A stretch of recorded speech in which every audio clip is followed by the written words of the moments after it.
नमस्कार दोस्तों, competition academy के यूट्यूब पोर्टल पे आपका स्वागत है।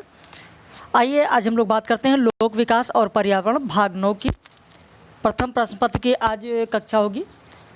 और इससे पहले की कक्षाओं में आप लोगों ने वायु प्रदूषण, ध्वनि प्रदूषण, मृदा प्रदूषण, जल प्रदूषण और इसके अलावा इकोलॉजी, इकोसिस्टम, ये सारी चीज़ें आप लोग कर चुके हैं।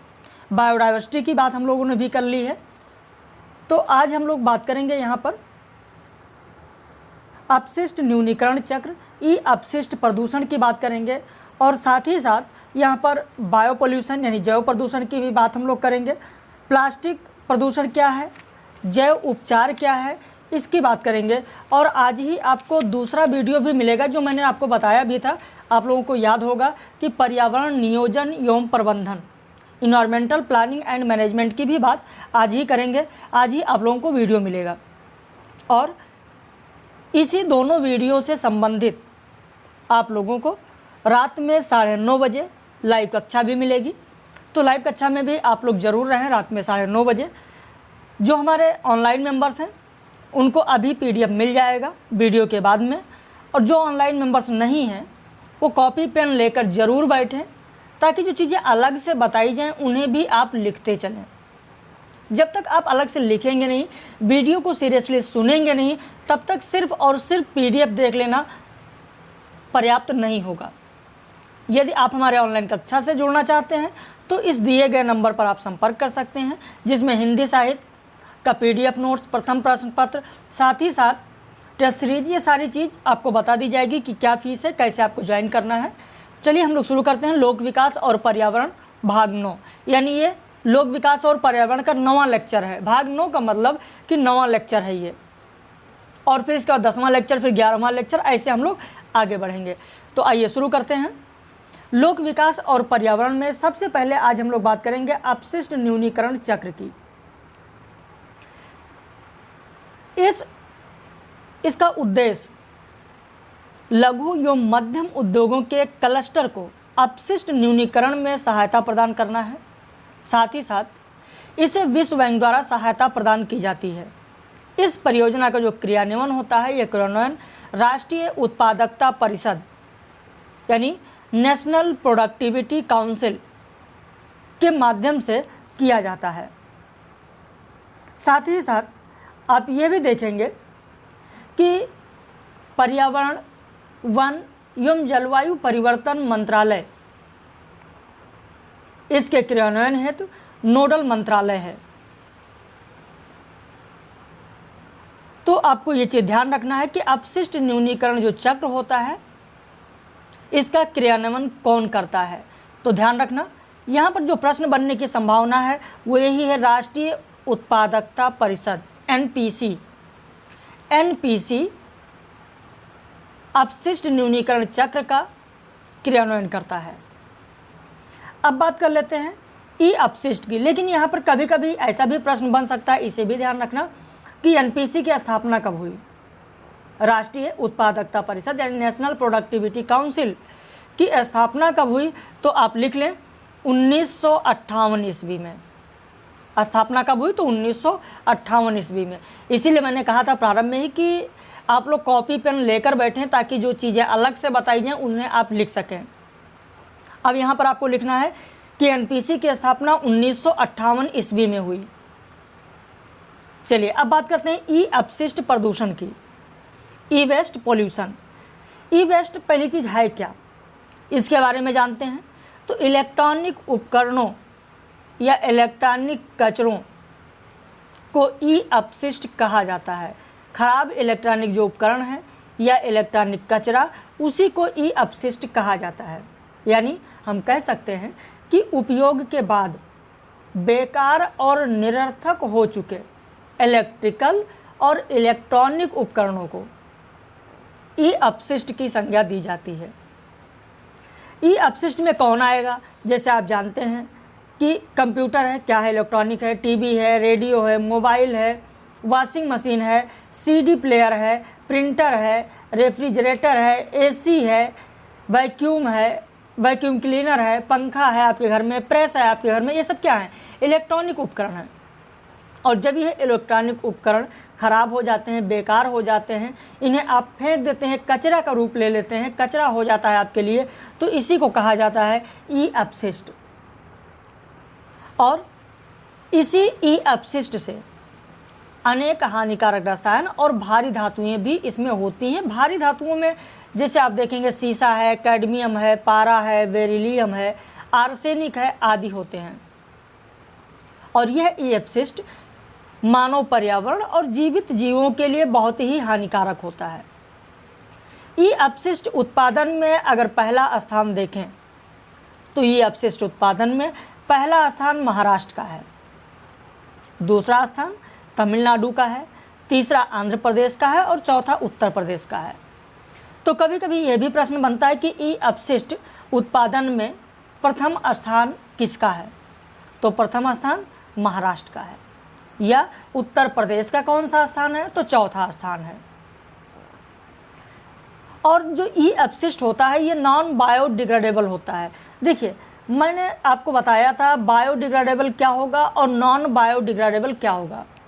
जो सूक्ष्म जीवाणुओं के द्वारा तोड़ा जा सके, परिवर्तित किया जा सके, खाद के रूप में या केमिकल के रूप में अगर उसे तोड़ा जा सके तो कहा जाता है बायोडिग्रेडेबल, और अगर न तोड़ा जा सके तो नॉन बायोडिग्रेडेबल कहा जाता है। भारत में ई अपशिष्ट जो बढ़ने का सबसे प्रमुख कारण है वो है डिजिटलाइजेशन। जब तक ये डिजिटल इंडिया जैसे बढ़ रहा है, इंडिया में डिजिटलाइजेशन जैसे जैसे बढ़ता जा रहा है, इलेक्ट्रॉनिक उपकरणों की अधिकता होती जा रही है, वैसे वैसे ई वेस्ट बढ़ता जा रहा है। तो सबसे प्रमुख कारणों में अगर देखें तो डिजिटलाइजेशन है। भारत में अब तक 178 पंजीकृत ई अपशिष्ट पुनर्चक्रण केंद्र हैं। यहाँ पर वर्ष में लगभग 2 लाख टन ई अपशिष्ट का उत्पादन होता है। ई अपशिष्ट प्रबंधन नियम 2016 अक्टूबर से प्रभाव में आया। इससे पूर्व ई कचरा या ई अपशिष्ट नियम 2011 प्रभावी था। यह भी प्रश्न पूछा जाता है कि ई अपशिष्ट प्रबंधन नियम वर्तमान में कौन सा ई अपशिष्ट प्रबंधन नियम कार्य कर रहा है? तो 2016 कर रहा है। या कब बनाया गया? तो 2016 में बनाया गया। अब ई अपशिष्ट से निकलने वाले जो पदार्थ हैं वो किस प्रकार नुकसान करते हैं, आइए देखते हैं, और कौन कौन सी बीमारियां इनसे होती हैं। सबसे पहले ई अपशिष्ट में बात करें सीसा। जो ई अपशिष्ट में सीसा पाया जाता है, ये सीसा जिसे आप इंग्लिश में लेड कहते हैं, ये औद्योगिक जो कंपनियां हैं, औद्योगिक जो आपके व्यापार हैं, इनसे निकलता है। इसके अलावा लेड उर्वरक खनन से भी निकलता है, जीवाश्म ईंधन दहन से भी सीसा निकलता है, और यह किडनी व दिमाग पर प्रभाव डालता है। साथ ही साथ सीसा से इंसेफेलोपैथी नामक रोग भी होता है, नपुंसकता भी हो सकता है। तो ये सारे रोग किससे होते हैं? सीसा से होते हैं। अब अगर आर्सेनिक की बात करें तो आर्सेनिक रासायनिक कीटनाशकों, जो किसान अपने खेत में रासायनिक कीटनाशक का प्रयोग करते हैं, खरपतवार नाशी का छिड़काव करते हैं, उस केमिकल में आर्सेनिक पाया जाता है। और यह आर्सेनिक फेफड़े में कैंसर का कारण बनता है, त्वचा कैंसर का कारण बनता है, तंत्रिका तंत्र को क्षति भी पहुंचाता है। साथ ही साथ आर्सेनिक से ब्लैक फुट नामक रोग भी होता है। ये पूछा गया क्वेश्चन है, ध्यान रखना। और बाय द वे कभी एक ऐसा नाम भी दे दे आपको, हाइपर केराटोसिस। हाइपर केराटोसिस रोग किसके द्वारा होता है? तो आर्सेनिक के द्वारा। आप लिख सकते हैं हाइपर केराटोसिस, हाइपर केराटोसिस लिख लिया आपने। चलिए अब आगे बात करते हैं पारा की। पारा की अगर हम लोग बात करें तो यह भी औद्योगिक कंपनियों के द्वारा निकलता है, उनके कचरे से निकलता है।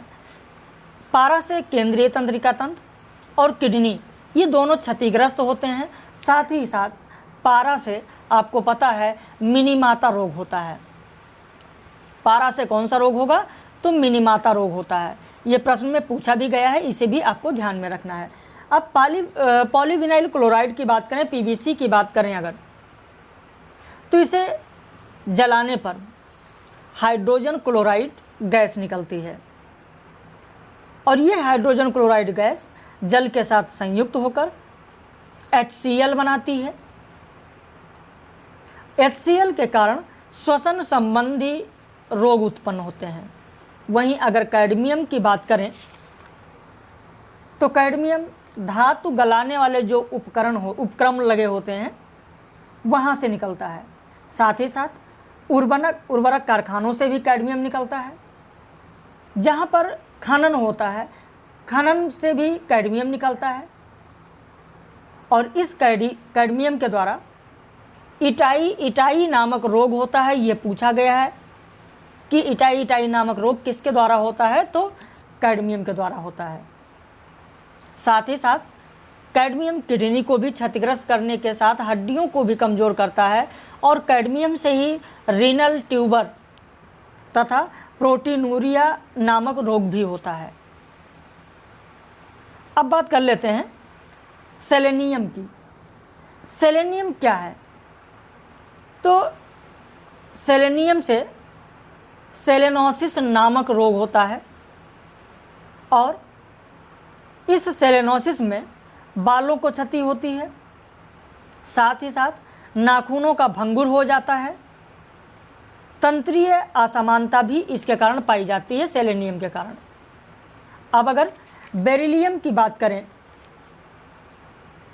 तो इससे कैंसर होता है और श्वसन समस्या, सीने में दर्द, ये सारे नुकसान बेरिलियम से होते हैं। वहीं बेरियम की बात करें तो इससे मस्तिष्क में सूजन आ जाती है, मांसपेशियां कमज़ोर हो जाती हैं और हृदय को भी क्षति पहुंचती है।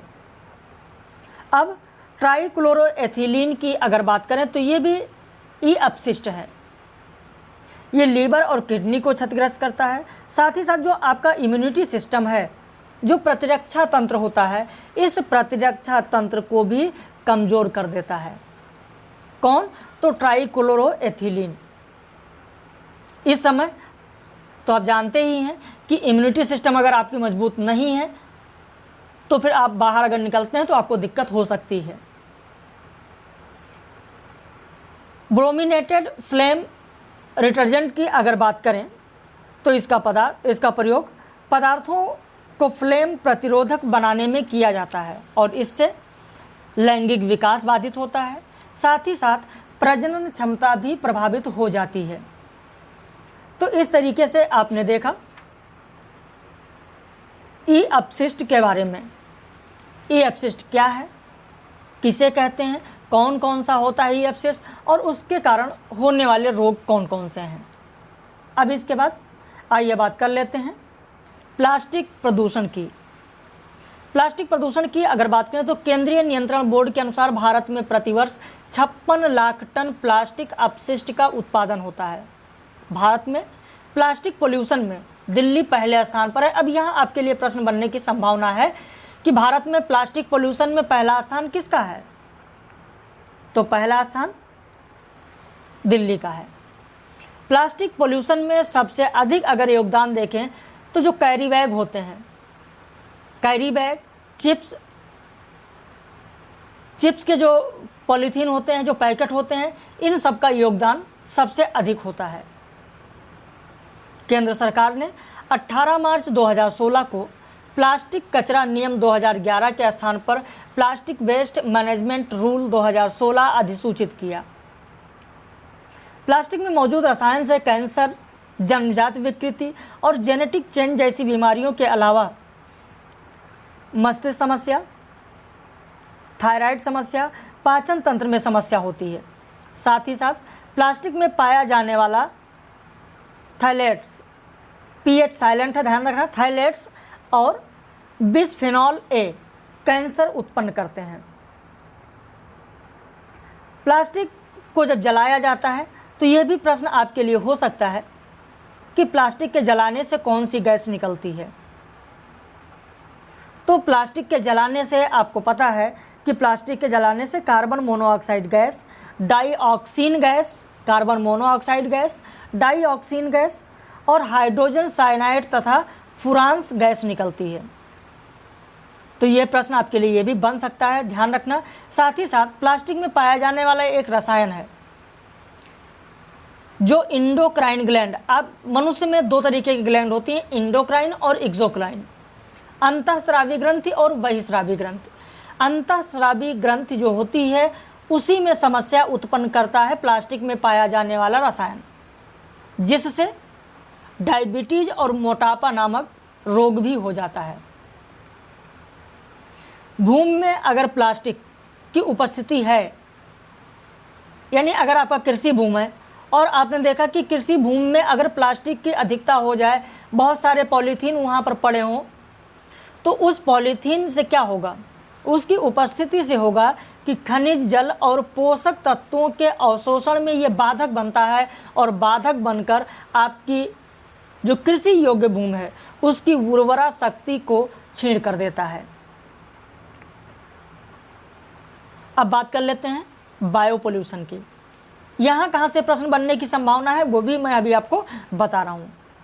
सबसे पहले तो ये देखते हैं कि ये है क्या, बायो पोल्यूशन है क्या। तो रोगकारक सूक्ष्म जीवों से संक्रमित कर मनुष्यों, फसलों, फलदायी वृक्षों व सब्जियों का विनाश करना जैव प्रदूषण है। यानी सूक्ष्म बैक्टीरिया के द्वारा, छोटे छोटे बैक्टीरिया के द्वारा मनुष्य, फसल और फलदायी वृक्ष तथा सब्जियों का जो विनाश होता है इन बैक्टीरिया के द्वारा, इनके संक्रमण के द्वारा, उसी को कहा जाता है बायो पोल्यूशन।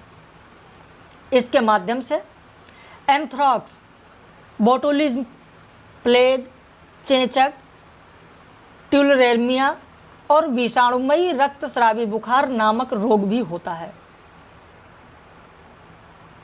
बीमारियां फैलाने वाले रोगाणुओं पर अध्ययन के लिए 1972 ईस्वी में मध्य प्रदेश के ग्वालियर में एक प्रयोगशाला स्थापित किया गया। साथ ही साथ स्वास्थ्य मंत्रालय ने नेशनल डिजीज सर्वाइलेंस प्रोग्राम आरंभ किया वर्ष 2000 में। वहीं DRDO ने एक ऐसा फिल्टर बनाया जो सेना के जवानों को सभी तरह के जैविक एवं रासायनिक हमलों से सुरक्षित रखता है। वहीं 1925 में जैविक हथियारों से संबंधित निषेध के लिए जिनेवा प्रोटोकॉल में एक ज्ञापन पर हस्ताक्षर भी किया गया था। और ये जो पर्यावरण प्रदूषण है, इन प्रदूषकों को कम करने के लिए जीवित सूक्ष्म जीवों का अगर उपयोग किया जाता है तो इसको कहा जाता है बायो रिमेडिएशन, जैव उपचार, जैव उपचार के नाम से जाना जाता है। यह एक ऐसी प्रणाली है, यह एक ऐसी प्रौद्योगिकी है, जैव उपचार एक ऐसी प्रौद्योगिकी है जिसके माध्यम से पर्यावरण से प्रदूषकों को दूर किया जाता है, प्रदूषित स्थलों को उनके पूर्व रूप में लाया जाता है और भविष्य में होने वाले प्रदूषण की रोकथाम की जाती है। इसके स्थानीय, क्षेत्रीय और वैयक्तिक प्रयोग भिन्न भिन्न तरीके से किए जाते हैं और इस प्रौद्योगिकी का जो आधार है वो सूक्ष्म जीवों की वह प्राकृतिक अपरिमित क्षमता है जिसके माध्यम से जैविक यौगिकों को नष्ट किया जाता है। सूक्ष्म जीवों की इस क्षमता को आनुवांशिक रूप से परिवर्तित सूक्ष्म जीवों का प्रयोग करके बढ़ाया भी जा सकता है। तो जैव उपचार की तकनीकी को हम देखते हैं कि दो भागों में विभाजित कर इनका अध्ययन किया जाता है। एक तो जैव उपचार के आधार पर और दूसरा आनुवांशिक इंजीनियरिंग के आधार पर। तो अगर हम लोग जैव उपचार स्थल के आधार पर बात करें तो जैव उपचार स्थल के आधार पर ये दो प्रकार का होगा, इन सीटू बायोरेमेडिएशन और एक्स सीटू बायोरेमेडिएशन। देखिए इन सीटू क्या है और एक्स सीटू क्या है। जब बायोडाइवर्सिटी मैंने आपको पढ़ाया था तो वहाँ विस्तृत में मैंने आपको बताया था कि इन सीटू के अंतर्गत कौन कौन स्थल आते हैं और एक्स सीटू के अंतर्गत कौन कौन स्थल आते हैं। तो इन सीटू के अंतर्गत बायोरेमेडिएशन यानी जैव उपचार जो किया जाता है वो क्या है उसके बारे में जानते हैं। इन सीटू रेमेडिएशन के तहत जैव उपचार तकनीकी का प्रयोग प्रदूषण प्रभावित क्षेत्र में ही किया जाता है। इसके अंतर्गत 4 तकनीकियों का प्रयोग किया जाता है और वो तकनीकी कौन कौन सी हैं, आइए देखते हैं उन तकनीकियों का क्या नाम है। तो सबसे पहले है बायो वेटिंग। बायो वेटिंग क्या है, इसके बारे में थोड़ा सा जान लेते हैं। इस तकनीकी का प्रयोग उस दशा में किया जाता है जब प्रदूषक काफ़ी गहराई में स्थित हो, और इस तकनीकी के अंतर्गत कूप वेल यानी कुआं की सहायता से वायु और पोषक तत्वों को प्रदूषित स्थल तक पहुंचाया जाता है, जिससे कि इस स्थल के जीवाणुओं की वृद्धि को तीव्र किया जा सके। और बायो स्टिमुलेशन की अगर बात करें तो इस तकनीकी के तहत नाइट्रोजन, ऑक्सीजन, फास्फोरस आदि जैसे पोषक तत्वों को प्रदूषित मृदा तक कूपों के माध्यम से पहुंचाया जाता है, और इसे कहते हैं बायो स्टिमुलेशन। वहीं जैव छिड़काव की अगर बात करें तो इस प्रक्रिया का प्रयोग अपघटन प्रक्रिया को तीव्र करने के उद्देश्य से भूमिगत जल में ऑक्सीजन की मात्रा को बढ़ाने में प्रयोग किया जाता है। इसके तहत वायु को दाब की सहायता से भूमिगत जल स्तर से नीचे तक पहुंचाया जाता है, जिससे अपघटन की दर में वृद्धि की जा सके। और अगर जैव संवर्धन की बात करें तो इसके बारे में तो आपको पता ही होगा कि सूक्ष्म जीवों को किसी अन्य स्थान से जैव अपघटन की प्रक्रिया को तीव्र करने के उद्देश्य से प्रदूषित स्थान पर लाकर और उनकी संख्या में वृद्धि करके जैव संवर्धन कराया जाता है। वहीं अगर एक्स2 रेमेडिएशन की बात करें, बाह्य स्थानीय जैव उपचार की अगर बात करें तो ये भी 4 प्रकार के होंगे। यहाँ पर कौन कौन से उपचार होंगे? सबसे पहले तो कंपोस्टिंग होगा, यानी यहाँ पर ये देखते हैं कि इसके तहत सूक्ष्म जीवों की संख्या में वृद्धि करने के उद्देश्य से जो प्रदूषित मृदा है उस प्रदूषित मृदा के साथ कृषि अपशिष्ट को मिलाया जाता है। जैसे आप देखते हैं कि अगर आपके खेतों में उर्वरा शक्ति समाप्त हो गई तो एक ऐसी फसल आती है, एक ऐसी बीज आती है जिसका नाम है, अलग अलग क्षेत्रों में अलग अलग नाम से जाना जाता है। ढैंचा कहीं बोला जाता है, कहीं सिवई बोला जाता है, कहीं कुछ और नाम से भी जाना जाता है, जिससे हरी खाद बनाई जाती है। उसके लिए क्या किया जाता है? कंपोस्टिंग की जाती है। उस फसल की कटाई खेत में ही करके और मिट्टी में मिलवा दिया जाता है, फिर उसके सड़ने से हरी खाद बनती है और उसी प्रक्रिया को कहा जाता है कंपोस्टिंग। अब लैंड फार्मिंग की अगर बात करें तो इस प्रक्रिया में प्रदूषित मृदा की खुदाई कर उसे किसी अन्य स्थान पर फैला दिया जाता है, ताकि उसकी तब तक बार बार जुताई की जाती है जब तक प्रदूषक अपघटित नहीं हो जाते हैं। इसे लैंड फार्मिंग कहा जाता है। बायोपाइल्स की अगर बात करें तो इसका प्रयोग पेट्रोलियम हाइड्रोकार्बन से प्रदूषित सतह के उपचार के लिए किया जाता है। यानी अगर कहीं किसी जगह पर कोई सतह या कोई भूमि पेट्रोलियम हाइड्रोकार्बन से प्रदूषित हो गया, वहाँ पर पेट्रोलियम पदार्थ गिर गया है, तो उसके उपचार के लिए बायोफिल्स या बायोपाइल्स विधि का उपयोग किया जाता है। यह विधि लैंड फार्मिंग और कंपोस्टिंग दोनों का मिश्रित रूप है। बायोरिएक्टर की अगर बात करें तो इस प्रक्रिया में एक नियंत्रित तंत्र के माध्यम से प्रदूषित जो ठोस पदार्थ हैं, जैसे मृदा है, अवसाद है तथा जल को उपचारित करना ही बायो रिएक्टर कहलाता है। और आनुवांशिक इंजीनियरिंग की अगर बात करें तो आनुवांशिक इंजीनियरिंग आपके लिए इतना महत्वपूर्ण नहीं है यूजीसी नेट के पॉइंट ऑफ व्यू से। अब इससे संबंधित जो प्रश्न पूछे जाते हैं वो प्रश्न कौन से हो सकते हैं? तो मैंने अभी आपको बताया था कि अगर यहाँ पर जो एक्स2 इन-सिटू की बात कर रहे हैं, इसमें जो भूमिगत जल है, भूमिगत जल को दूषित करने वाले अजैविक प्रदूषक कौन से हैं? तो अजैविक प्रदूषक आर्सेनिक है, अबायोटिक अगर पोल्यूटेंट की बात करें तो अबायोटिक पोल्यूटेंट आपका आर्सेनिक होगा। तो इस तरीके के कभी कभी प्रश्न पूछे जाते हैं। साथ ही साथ जैसे जो आप करते हैं यहाँ पर छिड़काव, जैव छिड़काव की बात करें, या जो आप कीटनाशक का प्रयोग करते हैं जिसमें आर्सेनिक पाया जाता है, जैसे डीडीटी की अगर बात करें, डीडीटी की सांद्रता का उच्चतर पोषण स्तरों में बढ़ता जो संग्रहण है उसे किस नाम से जाना जाता है? तो जैविक आवर्धन के नाम से भी जाना जाता है। तो इस तरीके के प्रश्न यहाँ पर पूछे जाते हैं। तो आप इन सबको ध्यान में रखिए कि कहाँ पर किस तरीके के प्रश्न पूछे जाते हैं। साथ ही साथ आपको आज ही हम लोग बात करेंगे पर्यावरणीय नियोजन और प्रबंधन का। तो इस वीडियो में जो लिखने वाली चीज़ थी उसे तो आपने लिख ही लिया होगा।